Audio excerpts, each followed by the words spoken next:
complimenting and saluting the achievements of the Indian forces and the J&K police and the security forces, whoever were present in this entire time of crisis that we've all been in the last 90 days.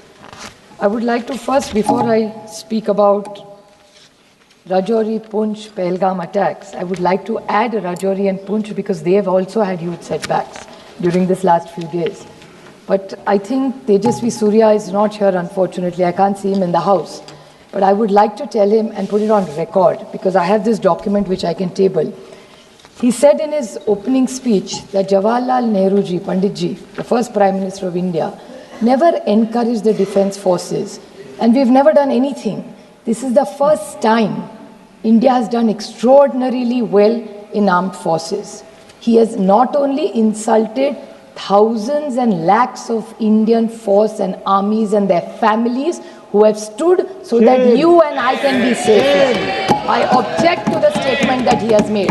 And I would like to read out what he said in his speech was, oh, Indo-Pak war, what the first war was a failure. That उसके लिए failure होगा. ये जो इतिहास हमें पढ़ाने बोल रहे थे ना, खुद पढ़ो ये सर. नहीं होगा तो ये बता देती हूँ मैं.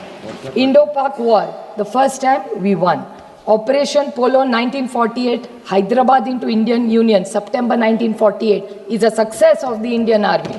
Operation Vijay 1961, Goa, Diu, Daman, military operation led to the liberation of the Portuguese enclaves, completing India's territorial integration, December 1961. Indo-Pakistan War 1965 successfully defended Indian borders, preventing Pakistan from achieving its strategic objectives. August-September 1965, Bangladesh liberation and Indo-Pakistan War 1971. A decisive victory of Indian Army along Mukti Bahini liberated in Bangladesh in 13 days, leading to surrender 90,000 Pakistani troops, March 1991. This Tejasvi Surya इतिहास खुद पढ़ा नहीं होता तो ले लो. This is one thing. We may have political differences, like Sunil Tadkare ji said. He's absolutely right about this. That जब देश का सवाल आता है तो देश पहला, उसके बाद राज्य, उसके बाद पार्टी, उसके बाद फैमिली. पहले देश आता है. और जब कनिमोळी जी यहाँ है, मैं यहाँ हूँ. जब हमें किरण रिजिजू का फोन आया था, किरण जी ने मुझे सिर्फ फोन पे कहा, सुप्रिया तुमको देश के लिए 10 दिन देने पड़ेंगे.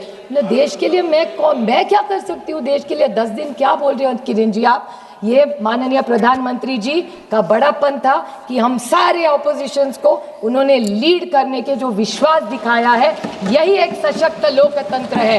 ये जो तेजस्वी सूर्या की छोटी सोच है ना, वो छोटी सोच हम नहीं रखते. जो अच्छा है वो अच्छा ही है. और जब देश के बारे में आता है, आप नहीं थी शैलजा जी, लेकिन ऑल पार्टी मीटिंग में हम जब गए थे तो पहली कांग्रेस पार्टी बोली थी और उन्होंने कहा था कि ये वक्त तू मैं का नहीं है. कांग्रेस पार्टी और सारी ऑपोजिशन नरेंद्र मोदी जी की सरकार के साथ पूरी ताकत से खड़ी रहेगी और हम आपके साथ हैं. आप जो निर्णय ले, युद्ध करे, कुछ भी करे, हम आपके साथ खड़े रहेंगे. और ये तेजस्वी सूर्या क्यों पता नहीं है.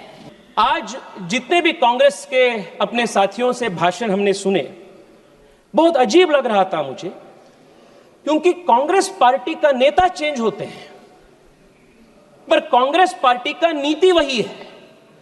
1947 से लेकर आज तक कांग्रेस पार्टी के जो कंसिस्टेंट पॉलिसी है, वो भारत को और भारत के सशस्त्र बल को सिस्टमैटिकली और डेलिबरेटली वीक करने का एक पॉलिसी है. इसका उदाहरण मैं देना चाहता हूं.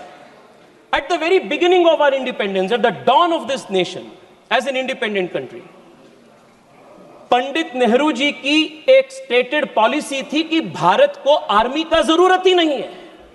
जनरल लॉकहार्ट के पास बैठते हैं और नेहरू जी बात ये बोलते हैं कि rubbish, total rubbish, no plans of modernisation of army is required. India का policy is ahimsa. We don't need the army, police will do its job. ये नेहरू जी की सरकार की स्टेटेड पॉलिसी थी. And this did not remain isolated in 1947. When A.K. Anthony ji was the defense minister, it was the stated policy. Madam, my party has allotted me 15 to 20 minutes time. Please give me the time given by my party. Madam, they had a deliberate policy of not building border infrastructure. और देश के army में जाति गणने का काम भी Congress party ने किया था। और मैं बैंगलोर से आता हूं, और बैंगलोर के HAL हो, DRDO हो, ऐसे कई सारे इंस्टीट्यूशंस को डेलिबरेटली इन लोगों ने वीकन किए थे। 10 साल पहले HAL के पास ऑर्डर बुक्स नहीं था। आज HAL के पास 1 लाख करोड़ रुपए से ज्यादा order books make in India के नरेंद्र मोदी जी के मेड इन इंडिया के कारण के वजह से है। It was a deliberate consistent strategy to weaken the armed forces. Madam, Rafale की बात हो रही थी। The country remembers how the leader of the opposition in an extremely irresponsible fashion tried to derail the acquisition of the all-important Rafale, and they also tried to derail the acquisition of Tejas into the armed forces. If it was not for our Defense Minister Manohar Parrikar, today LCA Tejas would not have been a reality in this country. They had tried to kill all of these made in India defense projects. Madam, 3 साल पहले general Bipin Rawat ji ने एक बहुत महत्वपूर्ण कार्यक्रम में देश को बताया था that India should be ready to face a 2.5 front war.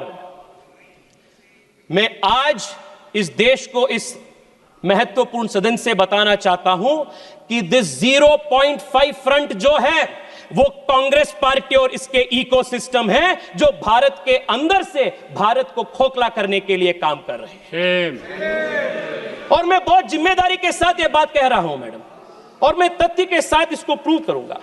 Madam, आज कांग्रेस पार्टी ने टेररिज्म के बार इतना बड़े बड़े बात कह रहे, बड़े बड़े बात, but what has been the consistent policy of Congress party towards terrorism? Madam, एक ही उदाहरण देना चाहता हूं। 2004 में जब इनकी सरकार सत्ता में आई, what was the first step that they do?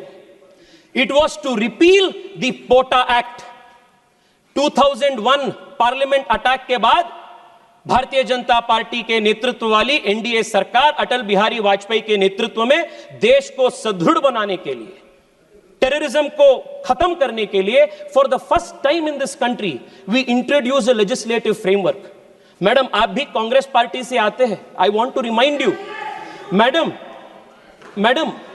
When Rajiv Gandhi, हाँ मैडम, व्हेन राजीव गांधी का ट्रायल चल रहा था, राजीव गांधी जी का ट्रायल चल रहा था, मैडम, जब राजीव गांधी जी की डेथ की, टेररिस्ट से हुई डेथ की ट्रायल चल रहा था, trial court said we do not have exclusive terror legislations to prosecute. This was the state of affairs of this country. 2001 के बाद हमने पोटा कानून लागू की, पर आप सरकार में आते ही पहली चीज आपने पोटा को दुरुस्त किया, यू रिमूव्ड पोटा। और क्यों किया आपने? आपके वोट बैंक के कारण आपने पोटा को बंद किया, और उसके बाद 10 साल देश हर दिन टेररिस्ट अटैक रूटीन बन गया था देश में।